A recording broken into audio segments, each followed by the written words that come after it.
Hello, everyone. It's me, Captain Blueberry Buckaroo, aka Lancer737. And today, I'm going to try to visit everyone's Equestria as much as I can. Yesterday's was kind of a disaster because the game just kept on acting up really bad and screwing up and stopping what I was doing and so on and so forth. Before I do that, don't forget my friend code is at the very top left hand. Well, not very top, but it's at the left hand corner. And so let's go to the friends list and see if it actually works this time. I have not seen any news for MLP, but I have been seeing they've been playing some games where they take random bits of fan art and people get to pick which ones are their favorite, and they've been picking a lot of the ones for the human MLP variants, which that's really cool because I love the human MLP characters a lot. There's some really cute pictures of the human MLP characters, Luna especially. Let's see.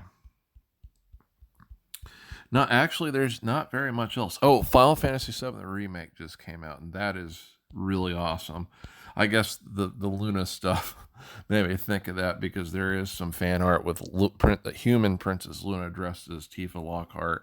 Tifa Lockhart is like one of the coolest and awesome human female characters to exist in video games. Um, yeah, there's a lot of really cool things about her, and it's insane that I mean, it's not 100% confirmed if this is something she can really do, but if the game mechanics are true to the lore, she's able to pick up a multi-story monster that is the size of Godzilla that might possibly be made of living diamond since it's known as a diamond weapon. And it would be a mistake to make a woman that's that strong angry. Unless that's what you want to do because you don't want to be alive anymore. Then I guess it's the perfect thing to do. The rest of the characters are strong, obviously, but like she specializes in strength and martial arts. She knows a magical form of fantasy martial arts from a character named Zane, and he's a reoccurring character in the Final Fantasy multiverse. I don't think you actually get to see him himself fight, or even him really. You just get to see him mentioned or letters of him talking to characters, but that's it. But it looks really good. The only complaint that I've seen for it is that the game literally is in sections. Like the original Final Fantasy VII, when it came out, it was a multi-disc game, and each disc had tons of different sections on it. Well, this remake literally is just like one disc of the game as opposed to all the sections together. I guess they needed time to make them. It sounds like there's people that would have preferred that they had taken longer to make the full game so you could play the full game as opposed to getting one section and then waiting for the next section to come out, which could be years, don't know, or a year. It depends on the production of the game, but it does look really awesome. I don't know if I would pick it over the original though. One thing I don't like about the remake is the game style makes it feel like that it essentially is Star Wars: The Force Unleashed. Take in mind, I love Star Wars: The Force Unleashed, but when you play Final Fantasy games, most of the time they feel like an RPG game. To make it an action RPG game, I feel like it kind of changes the dynamics for even the story itself, and to some degree, and how the story progresses in the game. But for the most part, it's awesome. Lots of the characters look cool in their updated look. There's controversy because there was changes made to Tifa that a lot of people don't like, and I agree with it. You shouldn't change a character just because a lot of people don't like something about that character. Unless it's something like super ultra insanely like propaganda based offensive that's purposely meant to be offensive, and purposely meant to be taken as a message to enact harm on someone, no one should have to cave in to any sort of, criticism about a character design or element and change it. Because in real life, we're not all cookie cutter pieces from the same mold. And we shouldn't have to be that way, you know. But she still is pretty much true to her character, and yeah, she's pretty cool. My favorite character is not from Final Fantasy in general, as opposed, let alone Final Fantasy VII, since this is a remake of Seven. He's not in this. Since it looks like the game is going by the same formula that, disc based, where like we only got a third of the game, the next third, and it might not even go that way. There might be more there might be more add-ons to this game than how the original. I'm jumbling up a lot of stuff. What I'm trying to say is it appears that each chapter of the game that's going to come out is based on how many discs there were so far. I mean, there could be more chapters then. But if it is true to how the discs were, then my favorite character should be showing up in the second chapter. And that's Sid Highwind. I've talked about him a lot. He is really awesome. He's a Dragoon Lancer, uses a lance in combat. Or sometimes he'll use halberds and spears and other unique weapons like massed axes. He can summon a dragon. He is an ace fighter pilot. He's cocky and awesome, and he kicks butt. He's an awesome character. He's my favorite character in Final Fantasy. Um, Favorite villain being Kefka, but I've mentioned that before. He's a very tragic villain. The graphics look phenomenal. It going back to how I said I don't know how, if I like it so much the game mechanics are radically different. Not to say that I don't like the game. I definitely like the game, and I definitely would like to play it. It's just it feels weird that it's an action RPG now. A lot of the enemies that were pushovers in the original version of Final Fantasy VII are now very difficult to deal with. There's a robotic enemy. If you've been watching my Destinia games, this robotic enemy is an enemy that you fight commonly, and you can destroy it pretty fast. Well, this enemy, and it was that way like in the original Final Fantasy VII. This enemy now is considered a mini boss, and I thought it was one of the most ridiculous things. And then they have some normal enemies. Well, they were normal in Final Fantasy VII. They could hit a little bit harder than the other generic enemies in it, but they were still a low level enemy. Now they feel like an elite an elite enemy subtype that could in itself be considered a mini boss depending on when you have to encounter it. And it just feels weird that everything's been changed in its balancing, how it plays in game mechanics. But this does not suffer at all the issues that I can't believe how long this has taken me to scroll through this. Um, this doesn't suffer at all the issues that what I was telling you about the remake of Resident Evil 3, where they went ahead and just cut out 80% of the game to make the remake we have now. And that's extremely grievous. That would be like if they made the remake of Final Fantasy VII, but solely on Cloud's story arc, and you don't see anyone else's. That would be like what they would do if they went the route Resident Evil 3 did, and that is just grievous. You should have everything at the very least that's in the original, and then more in every way. More story to it, more gameplay, better graphics. Hopefully, if the graphics are really awesome and unique, then it shouldn't change. But that's not what's going on here. The art style is the same, so that's good, and you should stay true to the art style too. Final Fantasy VII has a unique art style that does not exist in other Final Fantasy, where it is a hybrid of futuristic, fantasy, steampunk, and cyberpunk all together. and it looks really good, really, really good, and the colors are fantastic. And they stayed true to that in the remake. Um, yeah, that's about it. Okay, we finally got to where we left off. And, well, okay, Princess. Nope. Lucky. Wait, no, Prim Days. Whoops. No, okay, let's go to Lucky. Nope. Mr. Days. No. Happy. No. Okay.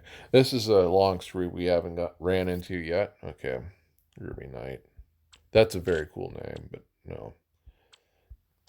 Nope. Starry Clouds. That is a cool name too. Princess Daisy. Okay, unfortunately no. Shining. This is the longest streak we've been on where the game has failed. Dr. Daisy. No. Cheesy Star. Nope. Sweetie Pie. Nope. Granny Cake. No. Little Music. Nope. Jet Pie. No. Sophia. No. Blue Star. That's a cool name too. Blossom Daisy. No. Weird Loading. Ruby Daisy. That's also a cool name. Blue Daisy. That's interesting. It'd be even crazier if it had been Sapphire Daisy. Oh, what do you know? Sapphire Music. That's insane. Okay. Randolph Music. No. Carrie Music. No. Rosie. No. Ruby Pants. No. Silver Daisy. Oh, we get to visit Silver Daisy, and that's also a cool name. Hello, Silver Daisy. Here you go. They got some of their Christmas decor still out. They have unlocked the element of generosity. Their place is very well and nice designed. It reminds me of how I have my Sweet Apple Acres design. And don't forget to add Silver Daisy. Their friend code is right next to their name. This place has a lot of character, and I love the design layout for everything and how it's very complementary with each other. Oh, that's really cool. They kept a lot of their tree houses next to each other slash cottages. I guess technically the cottage is not a tree house. It's just that the way that the roofing was designed, it has a lot of growth on it, giving it the appearance that it either is a tree or a living hill. Very grassy living hill, like a hobbit house.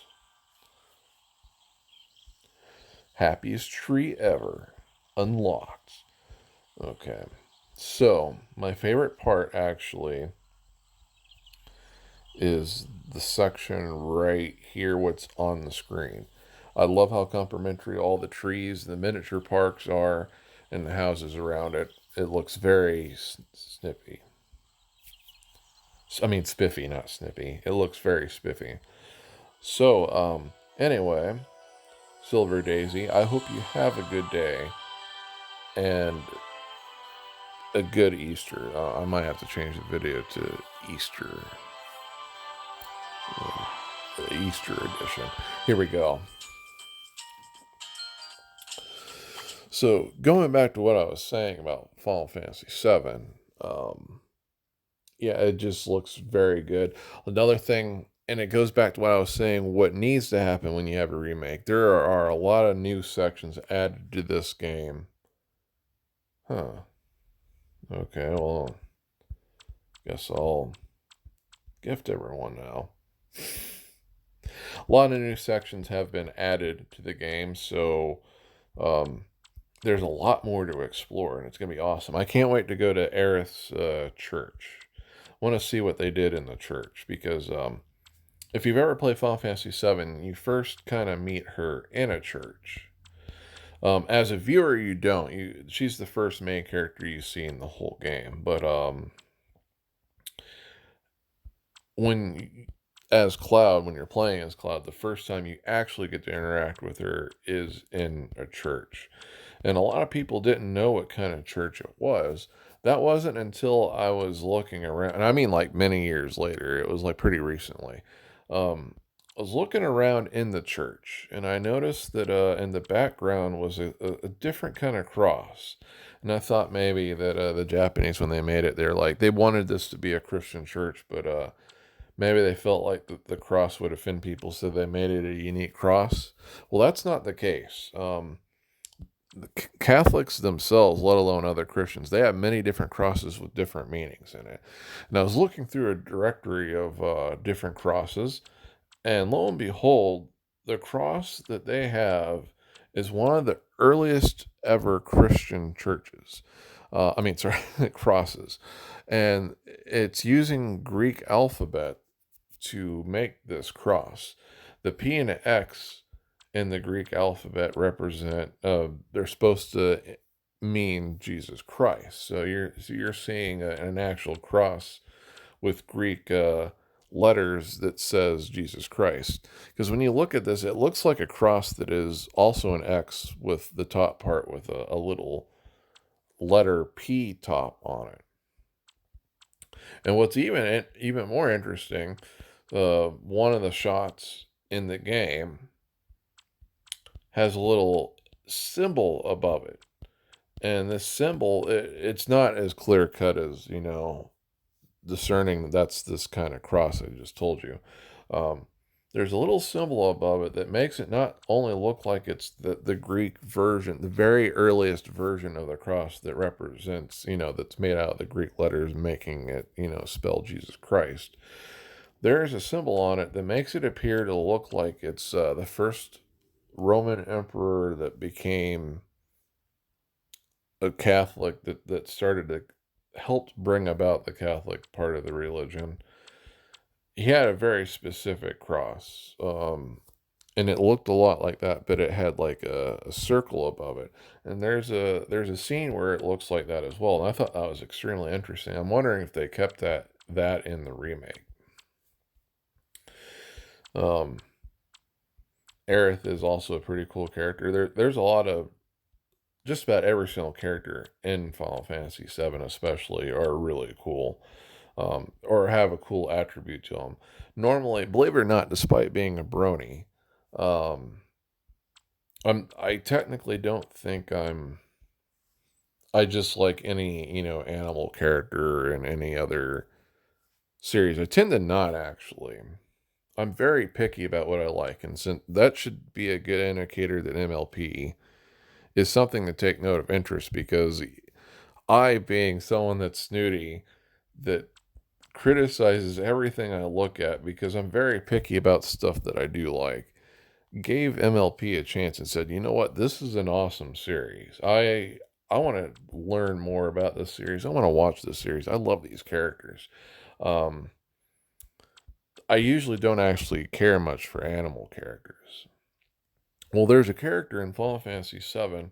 He kind of looks like a red version, an orangish red, very orangish red. Lots of red in this. Um, Looks like a lion, and he's able to talk. And for the most part, if it was that alone, wouldn't care much for him. But he's he was raised by a group of humans in a town that has a lot of Native American culture to them, and so his theme music has Native American style music in it, and I love it. So you're gonna. This is one of the few Final Fantasy games where you're gonna love every character. There's gonna be something about one of them you'll like, and I love listening to the music. Going really far off topic. One thing, I was part of a special group. Not gonna name it, but it was based heavily off of a lot of Native American cultures, and I always wanted to be a lore master in it. However, um, I no, I've gotten off course. I was just gonna say, I think overall, I just really appreciate the Native American cultures. There's multiple ones, multiple ones. They have different mythologies and everything like that. Um, what's really cool, a lot of people don't talk about this, but if you've ever heard of the Micmac Indians, they are on the eastern shore of the United States. and Canada, you'll find something very interesting out about them. If you look at their national flag is literally the Catholic Knights Templar flag, but reversed. And there's a lot of evidence to point that the Catholic Knight Templars actually came to the Americas well before even Christopher Columbus did. And there's a lot of artifacts pointing to that. And the Micmacs, they got these emblems and stuff, and in their legends, they encountered angelic beings that came to their shores, which probably was the Knights Templar, because they don't really have any iron, let alone steel smiths, and so having people that with really light colored skin that have gleaming silverish armor, if you're not, aware of cultures of any sort that are like that, I could see why they would think they're an angelic being. And these Catholic Knight Templars were really nice to Native Americans, so much so that the Micmacs very easily wanted to become Catholics, and it was very easy for them, and they accepted it really fast. And then again, their national flag literally is the Knights Templar flag for their navy flipped, reversed, and that's not a coincidence. And I don't mean like it's broadly it. I mean like it's like seam for seam the same, just reversed. Um, but anyway, like I really love Native American music or music that's based off of it.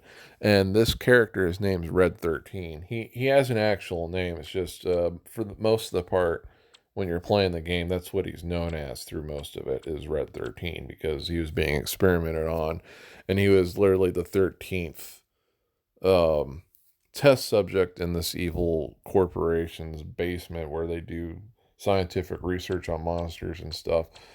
And it's just really cool. You're gonna find something you'll like about this game, one way or another. And all the characters have unique stories that you can explore. I mean, you can go out your way not to as well. And if you really just want to finish the game and not enjoy all the side stories that a lot of them contribute to the game itself, and some of it you actually can't avoid, but it's still really cool stuff. Um, Trying to think. I don't think there's anything else I can say about it, and I haven't seen any news for anything else at all, game wise or anything. I still keep on seeing stuff where people are speculating over if Halo Infinity has been delayed.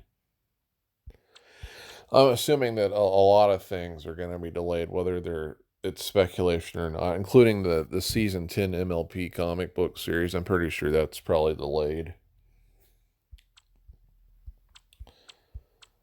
Oh, and definitely like My Little Pony crossover with Transformers. Unfortunately, I'm pretty sure that's going to be delayed too.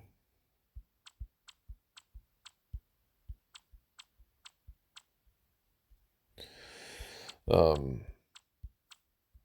but yeah, one of the things that got me super excited for Halo Infinity is the prospect of naval warfare in it, which, the ocean is one of my most favorite environments. I'm pretty sure I've mentioned that a bunch of times. Um, Apparently, it was something they had wanted in the game for a very long time. And in fact, they even had a mock up boat for Halo 3, and it looked like they had planned on stuff like that for Halo 3, but they had to cancel it. Well, it looks like they might be bringing it back, especially since they do have some collectibles based off boats. And it sounds and looks really cool, and I can't wait to get my hands on the boats. Um, Essentially, one of the boats they have essentially is a water version of the Warthog. And if you're familiar with the Halo series, the Warthog is a light troop transport, very small troop, like fire team size troop transport that normally has a Gatling gun on it, although you can get some that have Gauss rifles on it, which is like probably the most dangerous one when it comes to anti-armor, and various different kinds of Gauss rifles as well, and also various kinds of Gatling guns. Then you have one that has a needler cannon on it, which is hybridizing alien technology with explodium crystals to cause massive explosive anti-infantry damage to enemies, and then the Warthog is shielded. Then you have an actual troop transport one that's a little bit bigger, and then you have a full-blown troop transport one that's fully armored. That one's never actually been in video games, just in the lore. Um, you have ones they're called rocket hogs that have a triple barrel anti-vehicle rocket launcher on it. You have missile hogs, which have a giant battery of anti-aircraft missiles, and some of them have unique missiles and launchers that allow it to not just target aircraft, but ground vehicles and infantry. You have the flame hog or fire hog, which is also has the nickname the Bacon, which replaces the Gatling gun with a gigantic napalm flamethrower. Or you can get the quote unquote spicy bacon, which then in turn replaces the flamethrower with a gigantic napalm grenade launcher that fires really powerful grenades full of napalm. And in addition to the flame hog, you also have the frost hog, which instead of shooting napalm, all its tanks are full of like super freezing liquid nitrogens that hyper freezes enemies in place, and then you can shatter them with the warthog. There's a lot of warthogs. So essentially, this boat is the warthog, but game mechanic wise, it's a warthog that works on water. Um, they have a base one that has a Gatling gun, and I'm hoping they'll have more. Hoping they'll have one that has a Gauss rifle on it, and then I hope they have one with an anti-aircraft missile launcher on it, because most of the missile hogs they're more or less made more for anti-aircraft than they are anti-vehicle, anti-infantry. But the last one I think should be a very unique one where it's like an anti-ship one that it fires torpedoes that can lock onto other boats. That would be really cool. Very cool. And if they wanted to throw in variants of all those, that would make it just as cool as well, or even cooler, I should say. And then they showed another one that looks like a jet ski, which I'm assuming game mechanic wise, for all intents and purposes, it will play as a water version of the Mongoose. And if you're not familiar with Halo, a Mongoose is a human two-person scout vehicle that is a four-wheeler. For all intents and purposes, that's what it is. It's a four-wheeler. But it's likely more durable because it's being used for combat situations. They also have multiple variants of them with different engine capabilities and stuff like that. Then they have an armed version of it that's called the Gun Goose that has two small grenade launchers on it that, depending on the type of Gun Goose, you can have some that are just simple grenade launchers, and then you can get ones that have unique warheads and stuff like that. But I'm hoping they'll have more than just that. I mean, that stuff in itself sounds really cool, but I really do hope they'll have more than just that. Like maybe submarines. That would be really cool.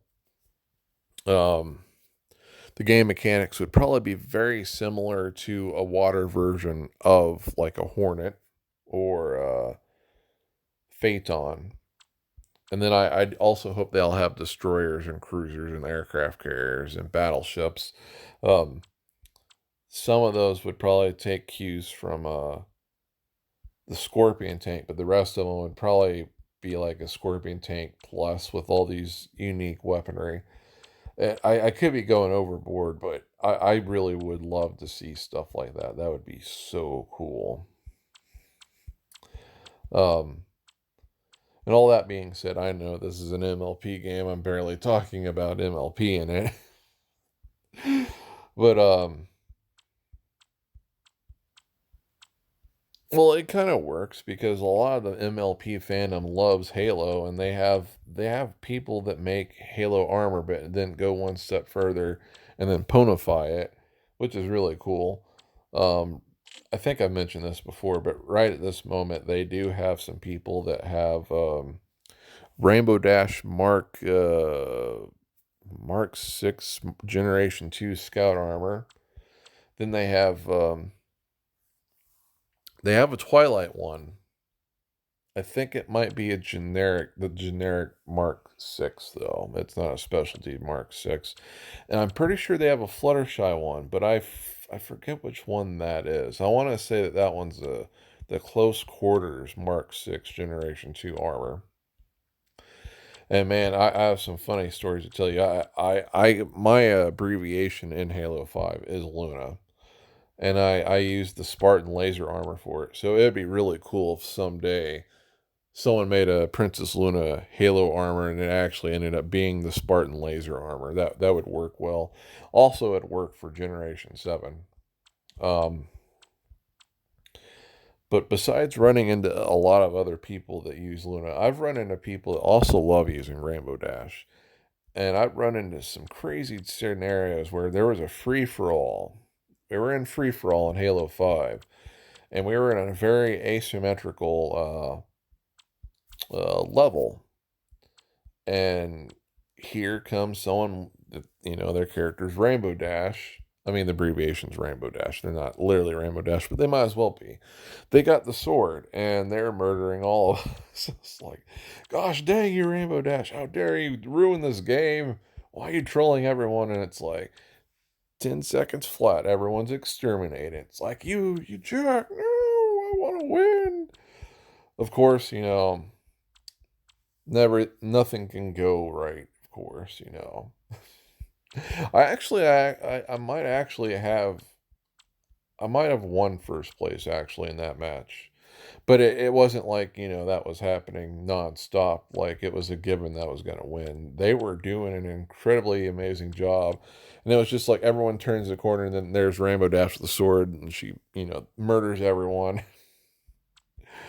And everyone was barely getting any kills and they're just getting murdered. And like they would keep track of when the sword would respawn so they can switch out the sword that's almost used up that they have and replace it with one that is ready to go, fully charged. Okay. Magic music. Okay, we're making some progress here. Okay. Here you go, magic music.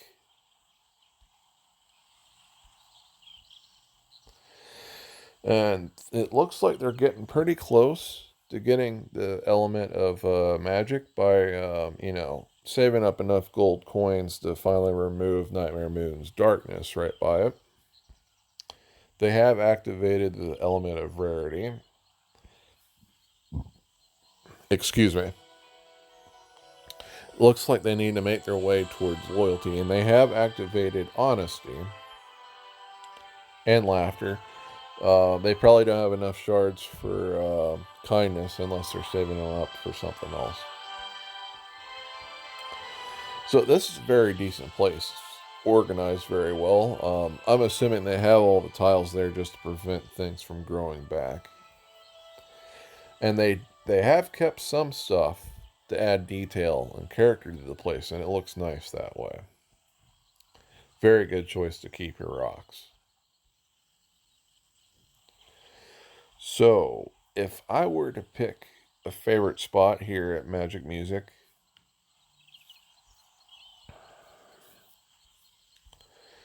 it would probably have to be this spot, believe it or not. Looks very cool having the Cloudsdale buildings pretty close to this spot, right next to the rocks, and the element of generosity. Don't know why, just to me it looks pretty cool. It doesn't actually complement each other really well, but somehow it does. It shouldn't, but it does.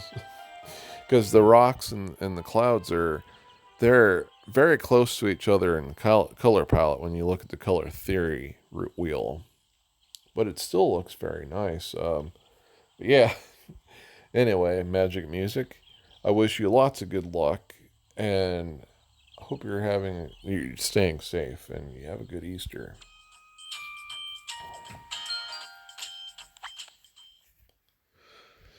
So, looking at the time, I think that's it for today. Sorry for taking so long to do stuff.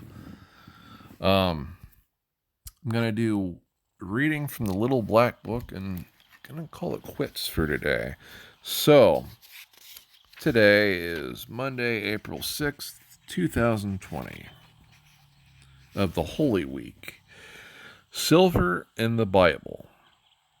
In the Passion narrative of Matthew, Judas is given 30 pieces of silver for his betrayal of Jesus. The amount of the payoff also turns up in the Old Testament. In Zechariah 11:12, Zechariah is paid 30 pieces of silver for his labor. In Exodus 21:32, 30 pieces of silver is the payment given if a person's bull gores someone else's slave. Then one of the 12, who was called Judas Iscariot, went to the chief priests and said, "What are you willing to give me if I hand him over to you?" They paid him 30 pieces of silver, and from that time on he looked for an opportunity to hand him over. Matthew 26:14 through 16. Each gospel is really a collection of stories about Jesus. The earliest and most frequently told story about Jesus was the story of the last 18 hours in his life. The story of the way he died somehow thus captured all that he was and what he came to do and all that he had said and stood for. Jesus never promised that he would prevent all evil, sickness, tragedy, or sin. After all, he gives us free choice. But he did promise that he could come to any evil situation of our He did promise that he could come to any evil situation of our own doing or of someone else's doing, small or great, and pull goodness and life out of it. Jesus said that his goodness would be more powerful than any evil. He was that good. Well, if he could go even to death on the cross, a senseless death at the age of 30 or so, a humiliating, repugnant, awful death, and pull life out of it, then the good news is true. He can come to any human situation and draw life. And so, the early church told the story over and over again. Long before Gospels ever were written, they told of the way he died, and they ended the story with an announcement that he pulled life out of it. The announcement of resurrection.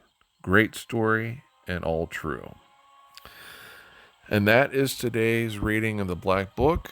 I hope you all are staying safe, and I hope you're having fun with this and other games and just staying very active. Don't forget to exercise too. There's a lot of good beneficial things to exercising. There's actually a study that if you just do nothing but sit down, that it's almost worse on your body than smoking even. So don't forget to move around. I was recommended a long time ago that you should at least walk a total of an hour and 30 minutes. Now, if there's some condition you have where that's not a good idea, then I'm sorry for recommending that. Anyway, I do wish you all a good day. Stay safe and active, and God will be with you.